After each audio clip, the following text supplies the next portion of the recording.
Guess what? Today is the 16th day of the 6th month of the year 2016. Wow, come to think about it, that's a lot of sixes. Anyway, welcome to today's edition of Joy News Interactive, a show driven by your views and comments. My name is Jennifer, and you can send us your thoughts via our social media platforms. On WhatsApp, it's 0580-000-000. On Facebook, you can find us on our page, and on Twitter, the handle is at Joy99.7. Now, yesterday's revelations from an investigation conducted by Joy News' Manasseh Azure Awene revealed that the president received a gift of a Ford Expedition from a contractor friend. Now, after these disclosures, constitutional lawyers, members of parliament, and civil society organizations have raised questions about the president's conduct, with some even warning that these could be grounds for impeachment. The experts have spoken. Now, let's hear from you.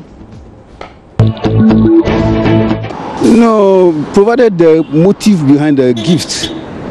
If the motive behind the gift is good, why should he be removed from office? But we all receive thanks. The two most important words in this world are thank you. You understand? So if assuming that somebody has done something good for me, I want to thank the person. So I can do it, provided I don't have any bad motive behind it. So for the president to be removed here, I'm not in favor of that. But we all receive thanks in diverse ways. Not at all. A gift is different from bribe. A bribe is what you get, the benefit you get before doing something to someone. But if after you have done something to someone and the person decides to appreciate it by giving you something, I think it's not a bribe at all. And so for that matter, nobody should be removed from office for that purpose. But if it's the person give the thing out, accepted the gift before giving the offer, then obviously it becomes a bribe, and that one, the action can be taken against the person. And the way we see politics in this country is sometimes very funny. I always ask myself that, why is it that when the poor man steals something, we call him a thief, but when a politician steals something, we think it's a bribe or he's corrupt? The president, he should count his stars that he's in Ghana. If he was to be in a different country, he would have been sacked today. Today, with immediate effect, he would have been sacked. The president should leave his office. I mean, for taking a bribe, there's a bribe. This is not about a gift. No, it's just an English word. It's just an English word that we politicians try to coin some things to cover up some things. This is a bribe, and he should be sacked from office. Not that he should step down, and he should be sacked. If you have a good parliament, if you have a performing parliament, they should impeach the president today. If truly it's true that he did such a thing, then I think that there are laws in the land, and definitely the laws should deal with him accordingly. I don't know how the law is expected to deal with him, but I think that he should be dealt with accordingly, to be as an example to even the ministers of state and everyone in the country.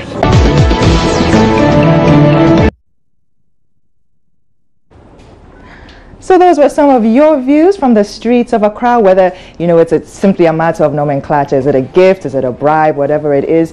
And some people are even worried that, yes, if he truly had done such a thing in other jurisdictions, he would have been facing some serious charges right now. Let's check out what you're saying on Facebook. And CRB Adi is saying it's neither here nor there, and this fragile attempts to justify a clear case of unethical conduct by the presidency is simply unacceptable. Leadership means integrity, pure and simple. Sunday is adding, we all know that exposing corrupt practices will definitely be met with serious name-calling and mudslinging on the exposer. So I'm not surprised at the attack on Joy News and Manasseh. If we scroll up a little, Prince adds, I think they were waiting for the reportage by Manasseh Azure before they could disclose such a story to Ghanaians on the hidden government contract with Burkina Faso. And another comment here from Francis Kofi says, my mind wondering what to question the president on. Is it the responsibility of contractors to buy vehicles for the use of the presidency? We should get answers from the presidency, because to me, this response is empty. And what he's actually referring to is the official response from government on this matter. SL is adding, what were they waiting for? Were they waiting more or less for the contracts to pass, that it didn't pass through the right channels? What was their response? I think politicians are always trying to deceive us. We leave them to God, and I know he will surely punish them if they can't get their punishment before dying. Their descendants will definitely pay for it. Alex Sasu says, yes, the fighting of corruption has no barriers. Speak to the substance of the issue and stop playing on trivialities. Richard Kweku from Pong Manso adds, I was only left profusely laughing when I heard this on Joy FM after they had a claim of a mind-boggling expose. Ivan Zabafo adds, some time ago I heard the president telling his appointees not to accept hampers during their Christmas festivities, because that act has a tendency of blinding their objectivity in their work. So, Mr. President, what happened? That's a very good question. Jacob is also commenting that his immense contribution, as young as he is, to journalism in Ghana is something we have to appreciate, and he's talking about Manasseh there. Alex is asking, how can we tackle corruption when ordinary Ghanaians are always willing to defend corrupt politicians? The corrupt contractor initially denied he gave the car, later challenged Manasseh to provide evidence. He only admitted it when the evidence was provided. Again, he seized Manasseh's recorder because he was going too deep with his questions. What else do you want to see to believe what his intentions were? And how can the president of a respectable nation like Ghana stoop so low? If a common contractor from Africa can exert this much influence on our government, what else will the big multinational business tycoons not do? Feeling very sad. Seth Dramana adds, kudos to Manasseh for that wonderful work. Yakubu is writing nasty things. Did you know some parts of Ghana called Chichagi? Please stop those unscrupulous behaviors. Wesley is adding, my question is, couldn't any contractor in Ghana win that contract except for that foreigner? Kwajo is writing, Mama Africa, no wonder corruption is everywhere if even the president is involved. Let's check out on WhatsApp what people are saying. Ayu Farouk from Tamale is adding, wow, he doubts the credibility of Manasseh's report. Hakim from Tamale is also writing, I don't think our parliamentarians would have reduced themselves to this level, but if they fail to impeach the president, they must be ashamed of themselves. The president has no size, no matter what the machinations. Let's scrutinize them one at a time. Another one here coming, and when you are sending us messages on our WhatsApp platform, please add your name and where you're texting from. Just adding here, nothing wrong with the gift. And here's another one from Mickey Darling in Texas. Every president, one way or the other, receives gifts. Former President Kufuor received a car in the form of a gift from the Libyan president at the time. He then added it to the fleet of cars at the presidency, and that's exactly what President Mahama has done. And he's asking, so what exactly is wrong with this situation? What is so different? Christian Mensa is also saying, wow, a gift to the president.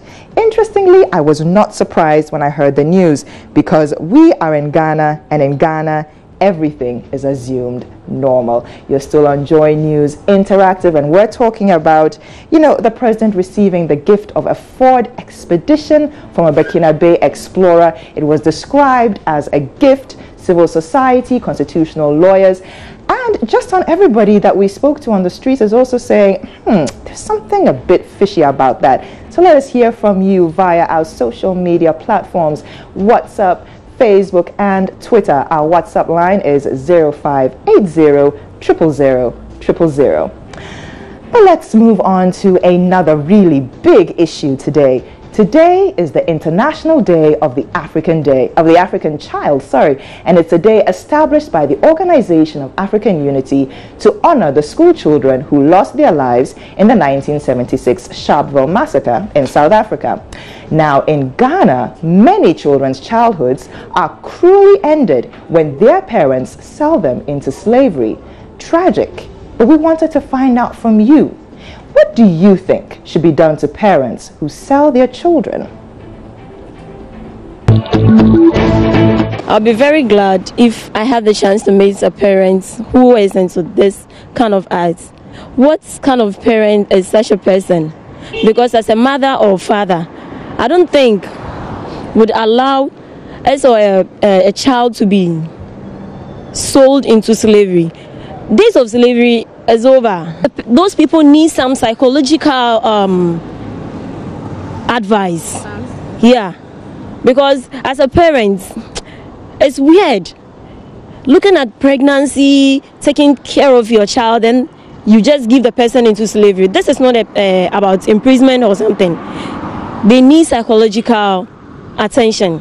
I think that is what I think, for my opinion. The truth of the matter is that slavery is not a very good thing, or else it wouldn't have been abolished in the last century. Now, I think these things happen because of poverty. But if it is in line of poverty, it doesn't go to the extreme that parents have to sell out their children in order to make money before they can live. It is a serious offense, and I think the states have to take a critical look at it so that the necessary punishment should be commensurated on those who sell their children into slavery. If I'm in authority, to serve as a deterrent to others who engage in such activities, I think the minimum thing should be five years imprisonment. It will serve as a deterrent, and then others will not do it. Yeah, it is important. So we have to take, as a nation, we have to take a critical look at these things.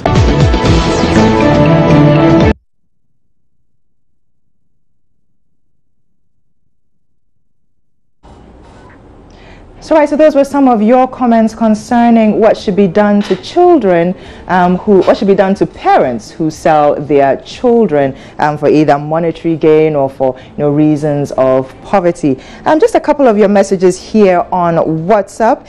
Here is McLean from Accra saying, I was speechless when I watched the documentary on Joy News this morning. The perpetrators must be sanctioned, and that's he's talking about the whole gift corruption or bribe scandal that is currently engulfing the presidency right now. Richard from Kaswa is also saying, I'm surprised about how much is the contract, and after the contract he gave the president a car of $100,000 worth $100,000 as a gift. Let's deal with it properly. Abdallah in Tamale is also writing, he's thinking that the president, should be fired for this unprofessional act. He thinks it's a huge shame on the president when he watched the video on Anti-Corruption Day. And Kofi from Sakamoto is now asking, so now President Mahama hasn't got the money to buy a car? Oh, Ghanaians. Well, you're still watching Joy News Interactive. We're going to take a quick break, but you can still send us your messages via WhatsApp or Facebook. WhatsApp, our line is 0580 000 000.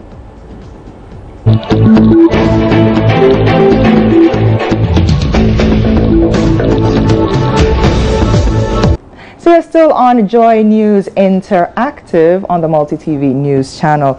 Still getting some of your comments right now. Here's Christian Mensa from at Volta saying, why would you sell your child? What sort of parents are you? Indeed, Africa is super scary. I wonder how they feel before doing such things. Well, Christian, that's definitely a question that we have to find out from, one of these days. We're definitely working on a documentary to actually find out why some parents sell their children. Today is the International Day of the African Child, and the focus is on conflict and on how children can be, protected during such a difficult period. Some more of your comments coming in concerning the president's conduct in receiving a $100,000 Ford Expedition as a gift.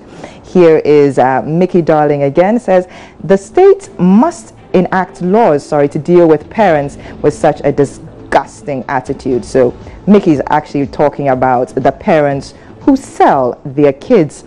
But here's a very interesting one. Joseph from Takrady adds, what is the difference between what the judges took and they were dismissed and that of the president receiving a gift?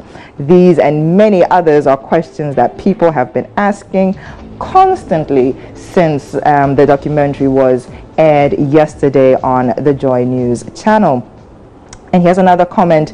How should a gift from a president of the Republic of Ghana make known to him from whoever, apart from the state protocol, registering such a gift as a state asset? It's a big deal for a gift of $100,000 sent to the president, and subsequently the person that sends the gift is awarded a contract. But let's not forget that the president may have had nothing to do with the man winning this contract. Let us make sure this issue is dealt with at the appropriate authorities, and let's stop playing mischief with it. So you can keep on sending us your comments on WhatsApp. Let's hear from you concerning this issue and all the others we've talked about on Joy News Interactive. But I have one more for you. I know this might sound just a little bit crazy, but according to a recent study by an Australian university, it's actually true. What am I talking about? Parents who have 4 children and more are much happier than those who have less than 4 children. Now, I have 3 siblings, so in a way, I completely understand why they would say so. I mean, if you have so many siblings, there's always more chaos, more love, more laughter, and whenever you break something, there's always somebody you can shift the blame onto. We took to the streets to ask you whether you agree with this or not. If they are really good parents, hardworking, being able to take care of their children, one day these children may grow and become future leaders. And if they come out to be good products in the society, it's the benefit of you, the parents, not the benefit of any other parents. And it even extends to the benefits of the society. So I think if parents are having more than 4 or 5, they should be happy. These days, people are struggling for even 1 child they don't have. So if you have 2, 3 or 4, I think it's cool. It makes the home a happy one. When there is a program, you all attend together, and I think it's something good. So if a parent have more than 1 child, 2, 3 or 4, I think it's cool. Okay, once God has blessed you with a child, you have to manage. Whether it's 1,000 cedis, 500 cedis, 200, you still have to manage, and you get there. It brings happiness, it brings joy, it's fun, because if there is none, there is much struggle and unhappiness.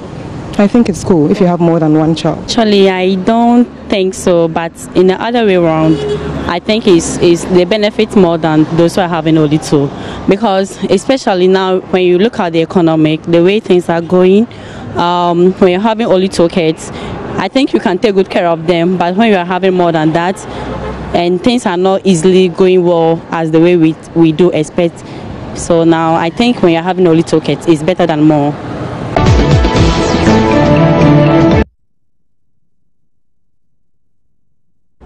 Lots of differing views there, whether to have 2 or more, or just to settle with just 1. Everybody with, their preference. A couple more of your messages have just come in right now. AU Farouk from Tamale is asking, so wait a minute. How can a reasonable parent sell their own child? I say no to that. Well, Farouk, that's definitely what's happening, especially along the coastal areas. Just stay tuned to Joy News for more on this heartbreaking phenomenon which is occurring. Abu is also writing, I think it's all about poverty, the way the president and his MPs behave, never gain, and that's concerning the president's receiving a $100,000 Ford Expedition from his friend, who also happens to be a contractor. Another comment about that is saying, in civilized countries like the US and UK, the bribery scandals hanging around President Mahama's neck would have led to his impeachment. But in Ghana, it saddens my heart that he'll be left off the hook. You didn't add your name or where you're sending us the message from. So if you could do that for me, I would be really, really, really, really grateful. Now, Anili from Tamale is saying, I am not in any way supporting the action of the president. However, Ghanaians should perhaps relax a bit. Now, he knows very well that it seems Multimedia Group are out to fight the president. Now, that's an interesting perspective that you have over there. Kwame from Asankregwa is also writing, the president and those people should be sanctioned, and he knows nothing will stop the president from focusing on what he is doing, because inshallah he will still win the elections. So we're still on Joy News Interactive. Well, that brings us to the end of Joy News Interactive for today. Oh wait, no, we have another edition this evening during the evening news at Prime. My name is Jennifer. Thank you so much for your company. Enjoy the rest of your day.